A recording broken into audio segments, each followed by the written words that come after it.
Nous avons vu en guise d'introduction les différentes étapes qui permettent d'aboutir à la création d'un programme. Nous savons qu'il faut commencer par réfléchir, conceptualiser, imaginer la séquence d'instructions que nous voulons mettre en œuvre. Ensuite, il va falloir traduire cette conception dans un langage de programmation, comme Java. On passera ensuite par différentes phases de compilation, de tests, pour finalement aboutir à la création d'un programme exécutable sur un ordinateur. Nous allons maintenant entrer dans le vif du sujet et commencer à mettre en place les briques de base qui nous permettront de commencer à écrire de petits programmes Java à partir d'une conception. Un programme n'est en fait rien d'autre qu'une séquence d'instructions opérant sur des données. La notion de séquence d'instructions est assimilable à celle de traitement. Les traitements opèrent sur les données, ils peuvent par exemple en modifier les valeurs. À leur tour, les données ont une influence sur les traitements puisque, en fonction de la nature de ces données, différents types de traitements vont être entrepris.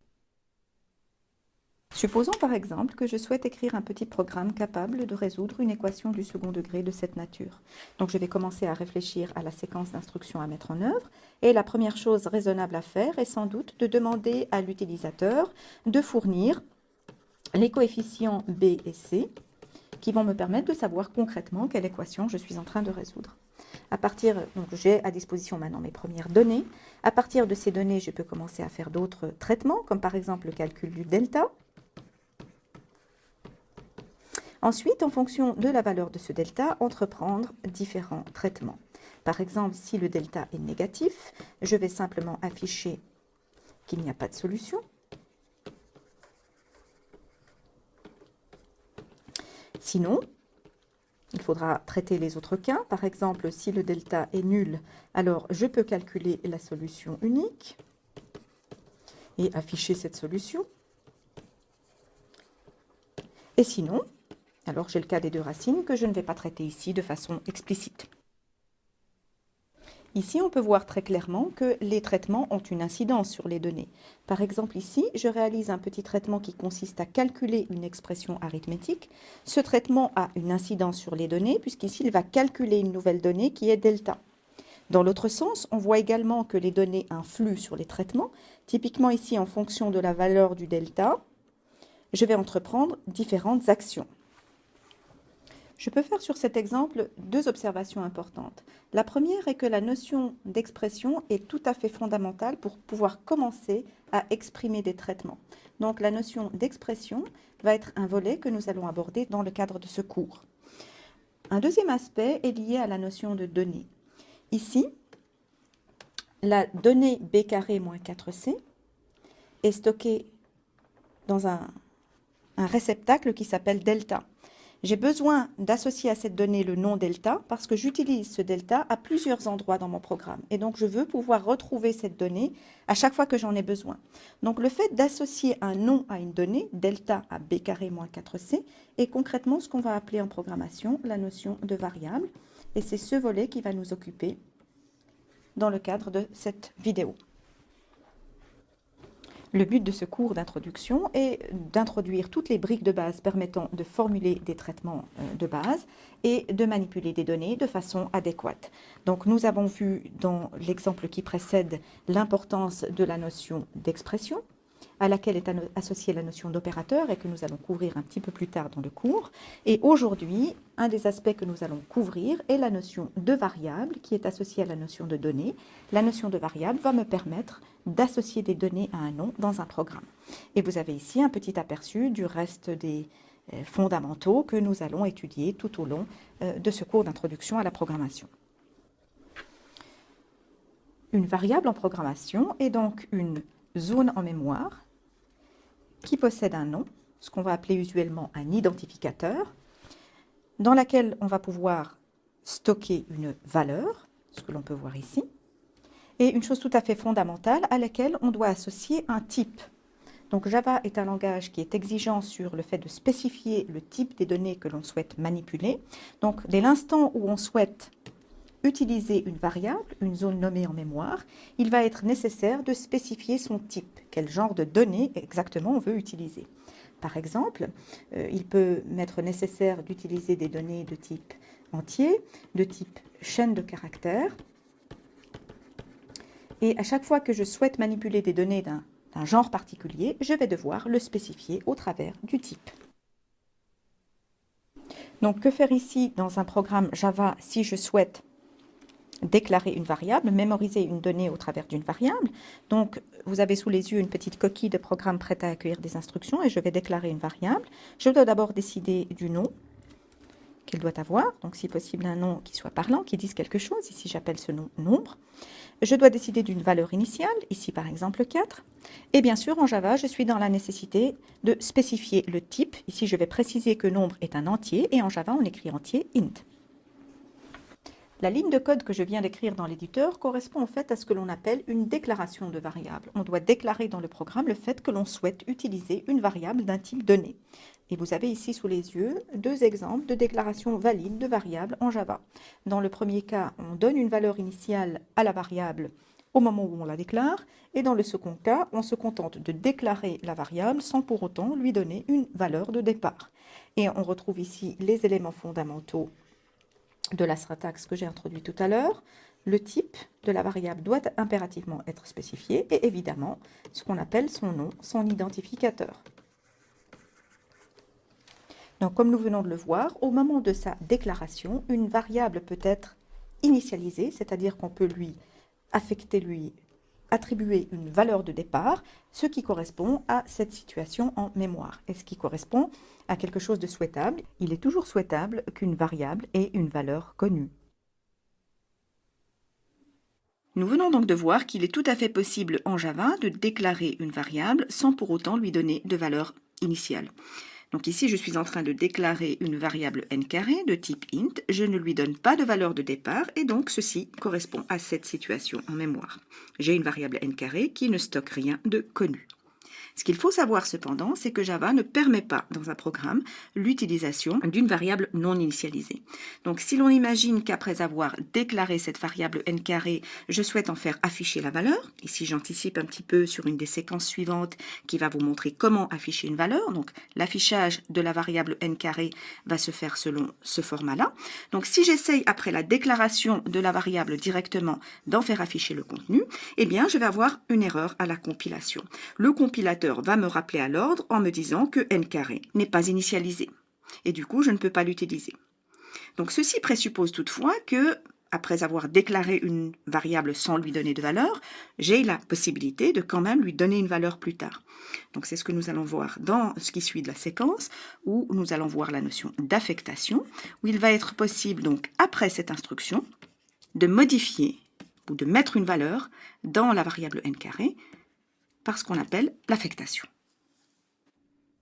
Concernant les types, nous avons déjà eu l'occasion de croiser dans les exemples précédents le type entier, qui en Java s'écrit int. Donc si je veux utiliser une donnée qui correspond à un entier, je vais utiliser le type int. Bien évidemment, il existe d'autres types utilisables. Par exemple, si je souhaite utiliser des nombres décimaux, je peux utiliser le type prédéfini double, qui va justement me permettre de travailler avec des variables de type décimal. Donc, ce qu'il faut absolument savoir, c'est qu'une fois qu'on fait une déclaration de cette nature, chaque variable déclarée possède un type et ce type va rester inchangé tout au long du programme. On ne peut pas changer le type de la variable une fois la déclaration faite. Ce qui veut dire concrètement ici que la variable n ne peut contenir que des entiers, la variable x ne peut contenir que des nombres décimaux. Pour résumer ce que nous venons de voir, la déclaration d'une variable en Java se fait selon la syntaxe suivante. Il faut préciser le type de la variable, suivi de son identificateur, de son nom, et ne pas oublier le fameux petit point-virgule qui clôt l'instruction de déclaration. Nous avons également vu qu'il était toujours souhaitable de donner une valeur de départ à notre variable au moment de sa déclaration. Donc nous allons plutôt privilégier une instruction de déclaration-initialisation qui prend l'allure suivante. Type de la variable, suivi de son nom, et puis après le égal, sa valeur de départ. Toujours le petit point-virgule à la fin pour clore l'instruction de déclaration-initialisation. Alors une fois le type de la variable défini, il est clair qu'il ne peut plus changer plus tard. Il est licite en Java de déclarer plusieurs variables sur une même ligne. Donc on va déclarer sur une même ligne des variables du même type, ce qui veut dire que l'on ne spécifie le type qu'une seule fois. Ici on a la déclaration de deux variables P et Q de type entier et on sépare la déclaration des différentes variables au moyen de la virgule. Vous avez ici un second exemple où je déclare deux doubles sur la même ligne. La différence avec l'exemple précédent est que pour Y, je ne donne pas de valeur initiale, ce qui est aussi possible. Donc en termes de méthodologie, gardez à l'esprit qu'il ne faut pas abuser de ce genre de tournures car elles peuvent nuire à la lisibilité du programme. Il existe un certain nombre de règles à respecter lorsque l'on choisit un identificateur pour une variable. Il faudra faire en sorte que cet identificateur soit constitué uniquement de lettres, de chiffres ou de l'un des symboles spéciaux soulignés ou $. Le premier caractère doit nécessairement être une lettre. Il peut aussi être l'un des symboles spéciaux soulignés ou $, mais cela ne fait pas partie des conventions usuellement utilisées par les programmeurs Java, dont nous allons reparler un petit peu plus loin. Bien entendu, l'identificateur ne doit pas être un mot-clé réservé du langage Java. Et puis, les majuscules et minuscules sont autorisées, mais elles ne sont pas équivalentes.